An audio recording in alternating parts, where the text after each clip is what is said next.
నాలాంటి ఆడపిల్లల విషయంలో నువ్వు చెప్పింది కరెక్ట్ కావచ్చు, కానీ అందరికీ అలా కాదు. మరి వికాస్ లేని నీ లైఫ్ ని ఫర్దర్ గా ఎలా లీడ్ చేద్దామనుకుంటున్నావు? మళ్ళీ పెళ్లి చేసుకునే ఉద్దేశం ఏమైనా ఉందా? సునైనా, నా ప్రేమ ఒక్క వికాస్కే, నా జీవితం ఒక్క వికాస్తోనే. మళ్ళీ నేను నా జీవితాన్ని ఇంకొకరితో ఊహించుకోలేను. అది నా వల్ల కాదు.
హలో, సునైన గారా?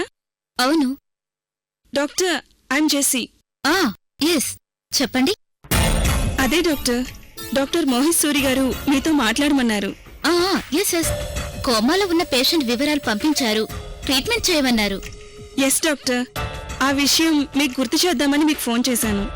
ఓకే, నేను బయలుదేరే ముందు మీకు కాల్ చేసి వస్తాను. అలాగే డాక్టర్, థ్యాంక్ యూ. రేణు, నేను హాస్పిటల్ వరకు వెళ్ళొస్తాను. అలాగే సునైనా, టేక్ కేర్.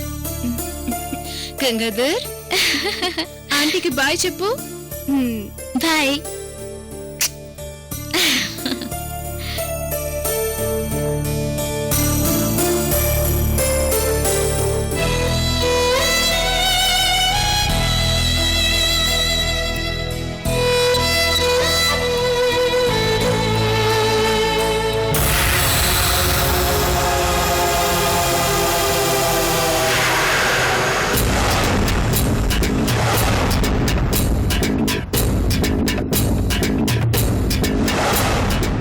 వికాస్, ఈ రోజు నుంచి నీకు ట్రీట్మెంట్ చేయడానికి డాక్టర్ సునైనా అనే కొత్త డాక్టర్ వస్తుంది.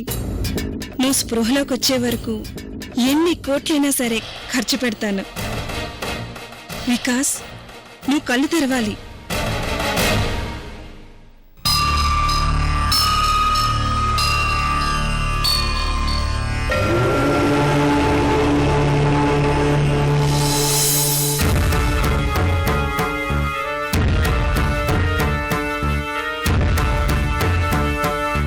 ఈ రోజు మీ అందరిని గుడికి ఎందుకు పిలిపించానో ఈ పాటికి మీకు అర్థమై ఉంటుంది.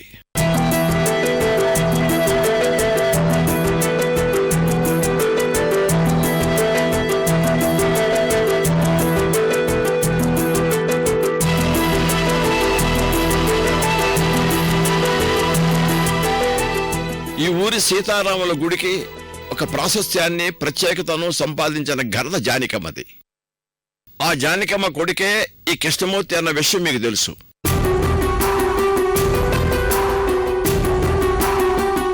పాతికేళ్ల క్రితం జరిగిన ఒక దురదృష్ట సంఘటన వల్ల వీళ్ళు ఊరు వదిలి వెళ్ళిపోయారు.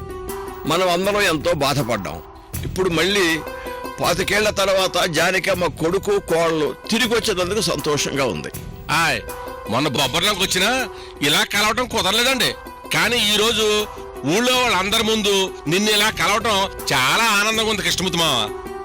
సీతమ్మ వారికి తరతరాలుగా మా వంశీకులు అలంకరిస్తున్న బంగారు పట్టిడ పోయింది. అది మా అమ్మ దగ్గర నుంచి ఎలా పోయిందో నిజంగా మాకు తెలీదు. తనను మేమెంతగా అడిగినా ఏ రోజు నోరు తెరిచి చెప్పలేదు. ఆ పరిస్థితుల్లో వేరే దారి లేక మీరంతా ఎక్కడ మమ్మల్ని అపార్థం చేసుకుంటారోనని మీకెవరికీ తెలియకుండా ఊరుదులు వెళ్ళిపోయాం. ఏమైనా బాధ్యతగా మీ ముందు నిలబడవలసిన ఆ సమయంలో వెళ్ళిపోవటం మా తప్పే. మీరందరూ మమ్మల్ని క్షమించండి.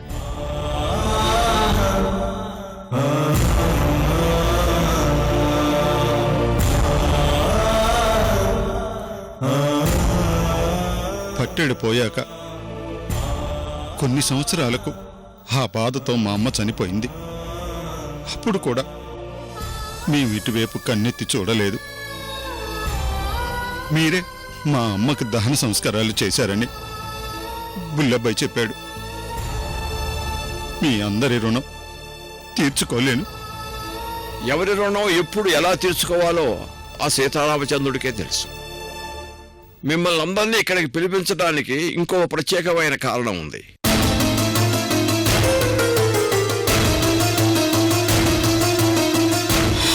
పోయిన పట్టెడ తిరిగి సంపాదించి సీతారాముల కళ్యాణం జరిపించే ఒక మహర్జాతకురాలు మన ఊరు వస్తుందని ఆ రోజు ఋషిపుంగవుడు చెప్పాడు.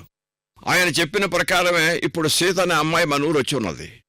ఆయ్ నవరాత్రి సావుగండ నుంచి మనందరినీ కాపాడింది మన సీతల్లే కదండి. ఆయ్ ఆ పట్టెడు కూడా తిరిగి సంపాదించి సీతారాముల కళ్యాణం జరిపిస్తదని మా సీతమ్మ మీద మాకు గట్టి నమ్మకం ఉందండి. మనందరికీ ఆ నమ్మకాన్ని కలిగించి నా మనవరాలుగా మీరందరూ గౌరవిస్తున్న సీత మరెవరో కాదు, జానకమ్మ మనవరాలు.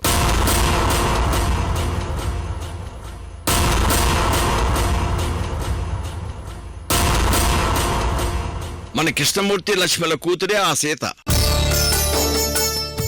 ఏంటయ్యా మీరు చెప్పేది? అవును బుల్లబ్బాయ్, మనందరి మనసులు గెలిచిన సీత ఈ కృష్ణమూర్తి లక్ష్మణుల కూతురే.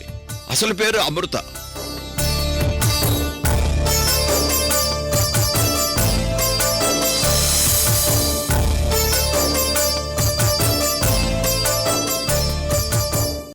అమ్మా అమృత,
నాన్నా,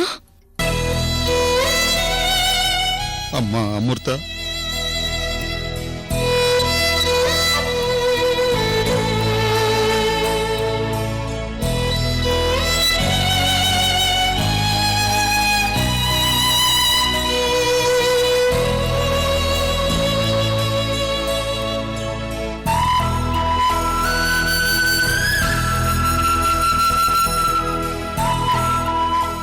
నాన్నా, ఆ రోజు మీకు ఉత్తరం రాసి గమ్యం తెలియని నా ప్రయాణాన్ని వెతుక్కుంటూ వెళ్ళాను. మీకు గుర్తుందా నాన్నా? గుర్తుందమ్మా. ఏ రోజు నాన్నమ్మ గురించి కానీ మన సొంత ఊరు బొబ్బర్లంకని కానీ మీరు నాకు చెప్పలేదు. అంతా దైవ నిర్ణయం నాన్న. నాకు తెలియకుండానే నేను ఇక్కడికి వచ్చాను.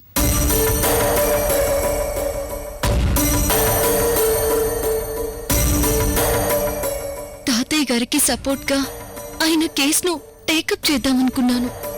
కానీ నేను ఇక్కడికి వచ్చాక పట్టెడు సమస్య గురించి తెలిసింది నాన్న. ఆ తర్వాత ఒక్కో నిజం తెలిసింది. ఆ రోజు నా గమ్యాన్ని ఆ సీతారాముల వారే నిర్ణయించారు. అది దైవ నిర్ణయం అని ఆ తర్వాతే నాకు అర్థమైంది. నిజమేనమ్మా, మీ నాయనమ్మ దగ్గర నుంచి పోయిన బంగారు పట్టెడను తిరిగి సంపాదించే బాధ్యత ఆ సీతారామచంద్రులు నీకు అప్పగించారు. కాబట్టే నువ్వు ఇక్కడికి రాగలిగావు. ఏది ఏమైనా ఈరోజు మన ఊరు వారందరికీ సంతోషకరమైన శుభదినం.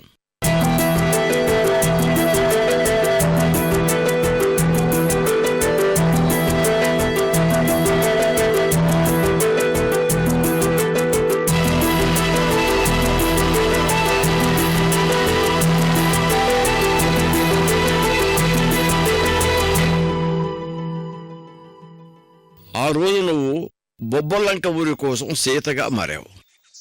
ఈరోజు నిజం అందరికీ తెలిసింది. నువ్వు నా మనవరాలవే కాదమ్మా, ఈ ఊరందరి బిడ్డవి. ఈ ఊరు నీది. మా ఆశీస్సులతో పాటు ఆ సీతారామచంద్రుల ఆశీస్సులు కూడా పొంది నువ్వు నిండు నూరేళ్లు చల్లగా ఉండాలమ్మా.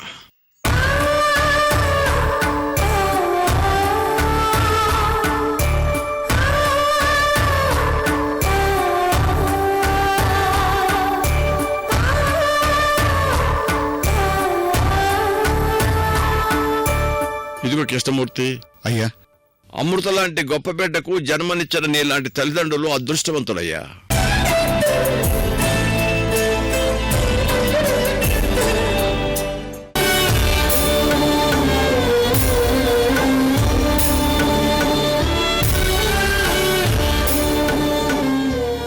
దీపం తాను కాలిపోతూ ఇతరులకు వెలుగునిస్తుంది. ఆ వెలుగులో మనమంతా హాయిగా ఉంటున్నాం. నీ కూతురు అలాంటి దీపమేనయ్యా. అంతేకాదు, అఖండ దీపం. ఇలాంటి కూతురు ప్రతి ఇంట్లో ఉన్నట్లయితే ఈ లోకమంతా సుఖ సంతోషాలతో ఉంటుంది.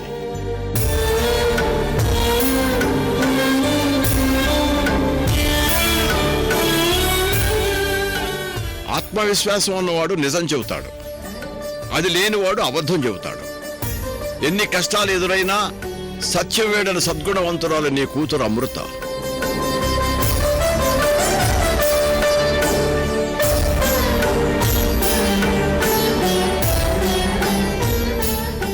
ధీరత్వం, సద్గుణం, కర్తవ్యం కలబోసిన ఈ అమృతమూర్తికి జన్మనిచ్చిన నీ జన్మ ధన్యమైందయ్యా.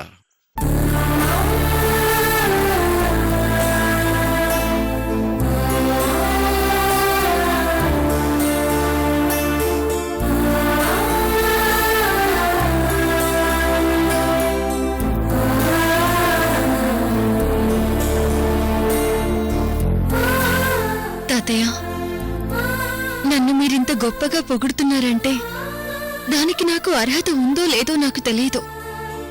ఒకవేళ ఆ అర్హత నాకుంది అంటే అది నా గొప్పతనం కాదు, మా నాన్నది.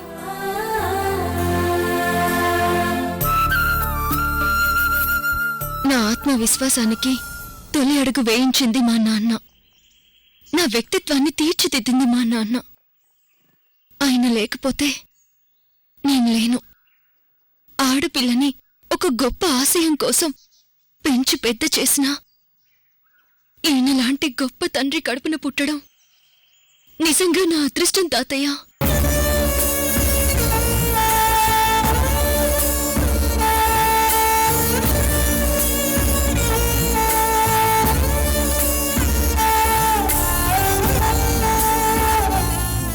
ఆ సీతారాముల వారే ప్రత్యక్షమయ్యి ఏం వరం కావాలో కోరుకోమ్మా అంటే ప్రతి జన్మలోనూ నేను ఈ నాన్న కూతురిగానే పుట్టే వరాన్ని నాకిమ్మని కోరుకుంటాను.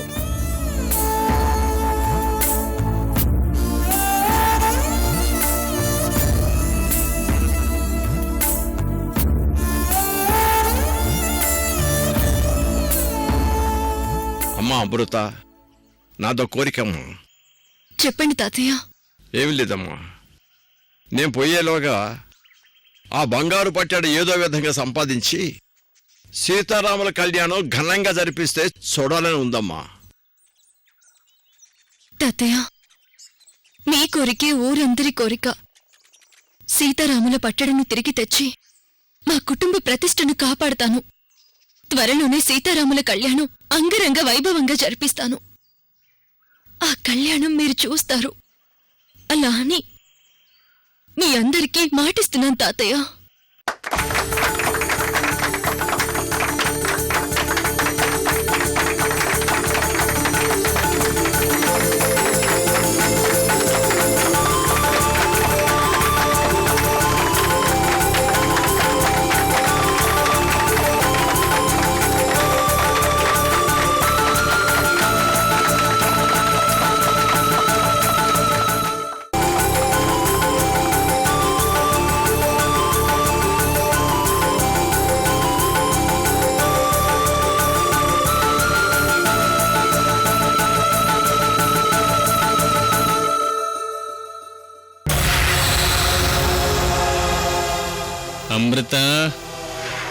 నీ ఎత్తు అర్థమైంది. పెద్దమ్మ పెద్దనాన్న మీ అమ్మ నాన్న అందర్నీ దించి నన్ను పద్మవ్యూహంలో పెట్టావు. అంటే విజయవర్మ ప్లేస్లో వచ్చింది నేనేనని కన్ఫర్మ్ చేసుకున్నావు. నీ ఎత్తు బాగుంది అమృత, కానీ నేను వికాస్నని ఎలా ప్రూవ్ చేస్తావు?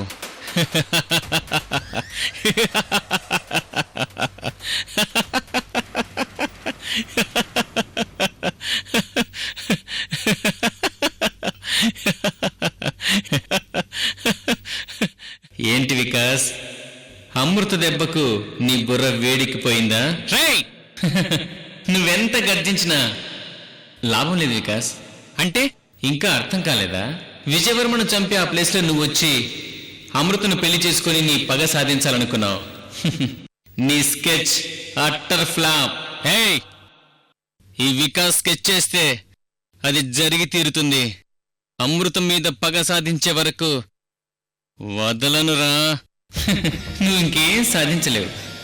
నిన్ను అమృత ఇన్ని ముప్పు తిప్పలు పెడుతుంటే ఇంకా నీకు అర్థం కాలేదా? పెళ్లి చూపులు నిశ్చితార్థమని కావాలనే అమృత ఆలస్యం చేస్తుంది. చేస్తే ఈలోపు నీ చుట్టూ ముళ్ళకంచె పాతిస్తుంది. బొబ్బర్లంక నుంచి నువ్వు పారిపోకుండా పద్మవ్యూహం పన్నుతోంది. నువ్వు వచ్చింది అమృత అడ్డాకి, అమృత నీ అడ్డాకి రాలేదు.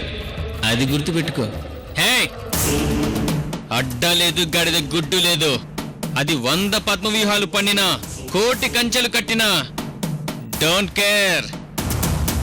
ఈ వికాస్ 10 తలల రాక్షసుడు, వికాసురుడు. నో వన్ క్యాన్ టచ్ మీ.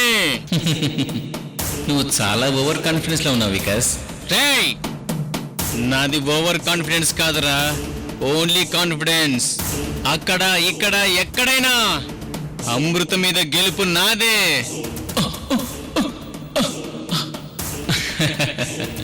అమృత నీకు ఉరిశిక్ష వేయించిందని మర్చిపోతున్నావు వికాస్.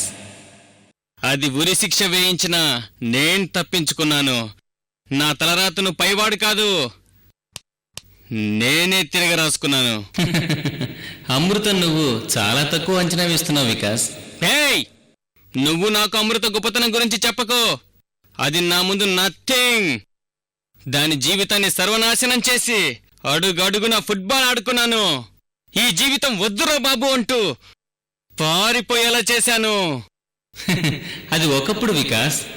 ఏ అండా లేని అమృతతో ఆ రోజు నువ్వు ఆడుకుని ఉండొచ్చు. కానీ ఈరోజు అమృత ఒక వ్యక్తి కాదు, ఒక శక్తి. అది ఎంత శక్తి అయినా ఈ వికాస్ యుక్తి ముందు ఓడిపోవాల్సిందే. ఈ వికాస్ మీద అమృత ఎప్పుడూ గెలవలేదు. ఎందుకు గెలవలేదు? మీ అమ్మ నాన్న ఏమయ్యారు? ఈరోజు నువ్వు ఇలా దిక్కులేని వాడిలా ఉన్నావంటే కారణం అమృత కాదా వికాస్? గెలుపంటే అది కాదు. అమృత చేతిలో వికాస్ చావాలి, అది దాని గెలుపు. వికాస్ చేతిలో అమృత చావాలి, అది నా గెలుపు. అది ఈ జన్మ కాదు, 10 జన్మలెత్తినా వికాస్ మీద గెలవలేదు. దాని చావు నా చేతిలోనే రాసిపెట్టిందిరా. నాకైతే నమ్మకం లేదు వికాస్. నువ్వు ప్రాబ్లంలో పడబోతున్నావని అనిపిస్తోంది. రేయ్ నిన్ను రేయ్!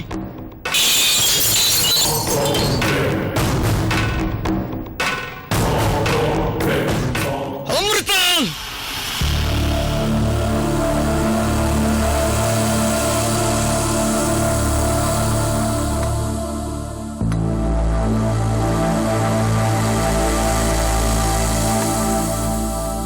ఇంటికొచ్చిన వాళ్ళకి కాఫీ ఇచ్చి మర్యాద చేసిన తర్వాతే నేను మాట్లాడతాను.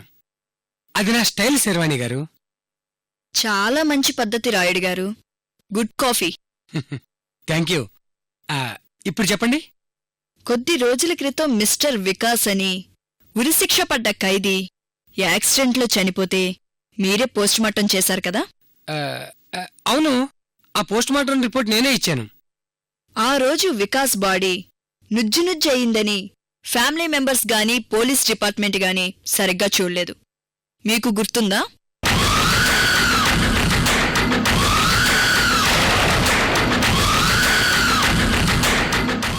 నేను ఇండియా వచ్చేసరికి వికాస్ మన ఇంట్లో ఉండాలని చెప్పమ్మా. వికాస్కి ఇప్పుడే ఫోన్ చేస్తాను. ఎల్లుండి డాడీ ఇండియాకు వస్తున్నారు. ఆ టైంకి నిన్ను ఇంట్లో ఉండమన్నారు.